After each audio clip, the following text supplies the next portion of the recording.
India की खास पेशकश रणबांकुरे में आपका स्वागत है। 29-30 अगस्त की रात पूर्वी लद्दाख के पैंगोंग इलाके में भारत और चीन के सेना के बीच एक बार फिर से झड़प हुई। हालांकि इस झड़प में किसी तरह के नुकसान की खबर नहीं है, लेकिन बताया जा रहा है कि पैंगोंग के दक्षिणी इलाके में चीनी सैनिक घुसने की कोशिश कर रहे थे, जिसे भारतीय शूरवीरों ने बुरी तरह नाकाम कर दिया। भारतीय शूरवीरों ने एक बार फिर से चीन के अहंकार को तोड़ दिया। भारतीय जाबाजों ने एक बार फिर बता दिया कि ये 1962 का नहीं, 2020 का भारत है।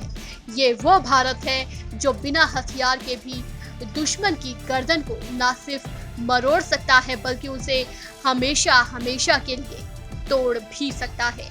चीन भारत के बलवानों का ये रौद्र रूप देखकर एक बार फिर सन्न हो गया है।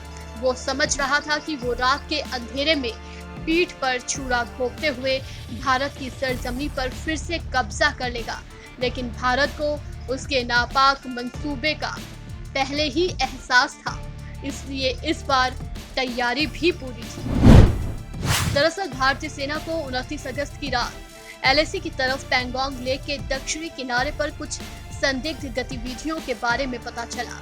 ये चीनी सैनिकों का काफिला था, जिसमें कई जीप और एसयूवी शामिल थी।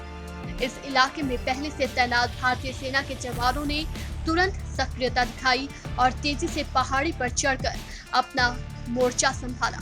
चीनी सैनिकों के काफिले को देखकर भारतीय सेना को पता चल गया कि वो पैंगोंग लेक इलाके में रीस लाइन पर कब्जे के लिए ट्रूप्स और साजो सामान ले जा रहे हैं। ये कोशिश एलएसी की मौजूदा स्थिति में बदलाव को लेकर थी। कुछ ऐसा ही संकेत जून में भी मिला था, जिसमें सैटेलाइट तस्वीरों में चीन के कैंप, हेलीपैड और कई ढांचे दिखे थे।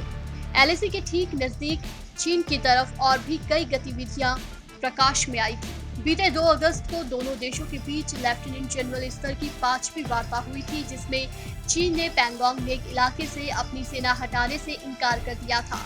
इसके बाद देश की मिलिट्री इंटेलिजेंस विंग को इस बात की आशंका बढ़ गई कि चीन पैंगोंग लेक के दक्षिणी किनारे पर कुछ हरकत कर सकता है।